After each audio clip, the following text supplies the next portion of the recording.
And I think that's where perhaps Fordham has an opportunity. Eric Pascal. Zarkovic. Outside for Thomas. An open look, and he drills it.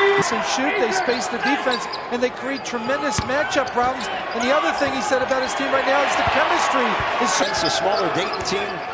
Suarez with big minutes here in the first half. And Nemanja Zarkovic with the take and the scoop. Seibert gets it back and fires. Short again from three. Finally, Severe tracks it down for Fordham. Severe shovels Anderson with the throwdown. Pascal on a switch. Goes against Pierre. Anderson streaking to the rim. Switch and the finish. And a chance at three for Antoine Anderson. George Seibert had done it earlier in the first half. Sengfelder wide open. And he drills the three after Anderson drew the double. Almost 2 minutes gone by since the break. Pascal, big rebound. And they'll have a chance at three. Eric Pascal crashing the glass. Glass a lot more aggressively on the offensive end there.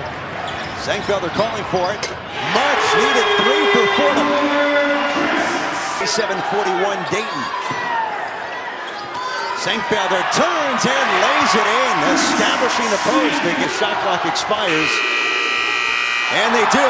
And Kyle Davis hits one more three for good measure. 76-58. Dayton comes on the road and wins their sixth in a row in a strong second half. During the season, especially, I generally sleep like 4 hours and I wake up, I go downstairs and watch film of us or an opponent. Sometimes I just say I gotta chill and I watch a movie. I got like 1,000 channels and I go through them and I've seen every movie. I've seen this movie too. Okay? We play our tails off for about 30 minutes and then we just get worn down. We don't have the grit of a veteran team. Obviously, I thought there were some bright spots tonight. I mean, in a loss, I thought Manny Suarez did a good job. I thought he had a presence out there. A couple rebounds, blocked shot, stretch defense, threw a couple really good entry passes, did some good things. And the young guys, Eric and Antoine and Christian led the way. The vets didn't. So if we have to go with a total youth movement as we move forward, and they start getting more minutes, so be it. Guys are going to get what they deserve. So we'll see that. We didn't turn the ball over, the way they were defending tonight because of their lack of depth. They weren't coming after us like Dayton teams can and have in the past. But they shoot the heck out of it. And one of the things was to make sure Davis didn't get any looks. And don't leave him, and we have guys wandering away and not staying focused, and he gets three big threes. I think the timing of them were big when he made those, and it allowed them to get some separation. And, their ability for their bigs to beat our bigs off the bounce, whether we were in man or zone, they kind of stretched us out a little bit. But obviously, they're a good basketball team. They went to, the Elite Eight last year. A lot of those guys have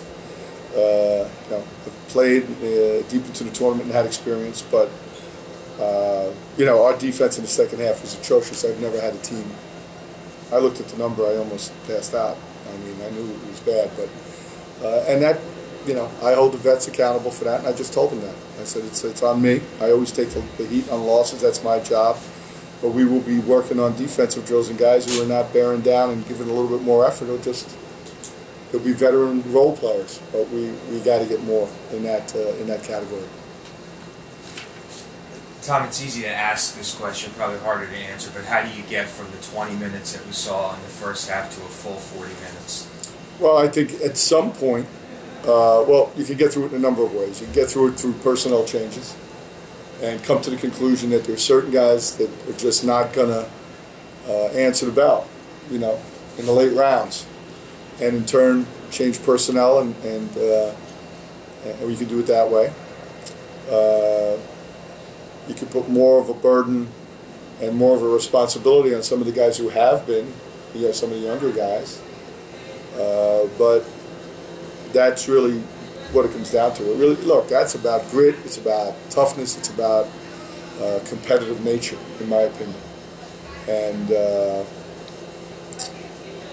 that's just something I got to put on them every day in practice. And the easy thing to say is, oh, this is a group that hasn't won yet. You know, this is a program that hasn't won in a long time, blah, blah, blah. Losing breeds losing. Great. You know, I'm not using those as excuses, whether they're the truth or not. My job is to find a way to get them fired up to play for 40 minutes and find a way to win. And are our young guys good enough? Well, they're pretty good right now. I feel real comfortable in time they will be. But I need the veterans, and that's everyone who's not a freshman. I need all those veterans to step up and have big games. Players make plays. Look at what happened, you know. See what some of their guys did when the game's on the line. That's what good players do. They say, all right, we're going to go out and get it. And they had great balance, you know. And Scoochie did a great job. And I told the guys, hey, he's a New York kid coming home. It's no different than Terry Larrier and Mel Johnson. They're coming back home, and they're going to want to put the wood to you, so you've got to step up. And he did a great job. 25-24, I know you want to take the lead into the halftime. You get the foul call, they hit the free throw. Yeah. I'm not allowed to talk about the refs. I understand. Turn off the microphone, I'll tell you what I really think of. Then it's, we have history, as the kids would say. I know you want to take the lead into halftime there, but having said that, you did have a 4-point lead, then a 32-29 lead in the second half, and then it kind of all changed after that. Yeah. Well, once again, it's them bearing down, executing, and us, our youth perhaps getting excited and saying, hey, maybe we're going to win this one. You know what I mean? We're up 4. The term I use all the time is hope is not a game plan. So, you know, you can't hope you're going to make your next shot. That's when you've got to just dig in defensively and extend that lead. And you've seen it this year, whether it's trying to get from 4 to 8 or 8 to 12 or 12 to 16. We've struggled with that. We don't have a go-to guy who 9 in and 9 out. I guess it's becoming Eric, which is an 18-year-old freshman, but it's becoming Eric where we have to run. You know, we ran a ton of good things for him late, and then I thought him and Christian played off each other well and made plays, but at the defensive end, we weren't getting anything. You know, we weren't getting any shot blocking. Our big guys weren't protecting the paint the way we talked about it. You know, it was a draw, 28 points each in the paint. And for them now, rebound us and us to only get 13 offensive rebounds, those are effort plays, in my opinion. Coach, how frustrating is it to have somebody like John Severe? I know he recently came back. He was struggling on the offensive end tonight.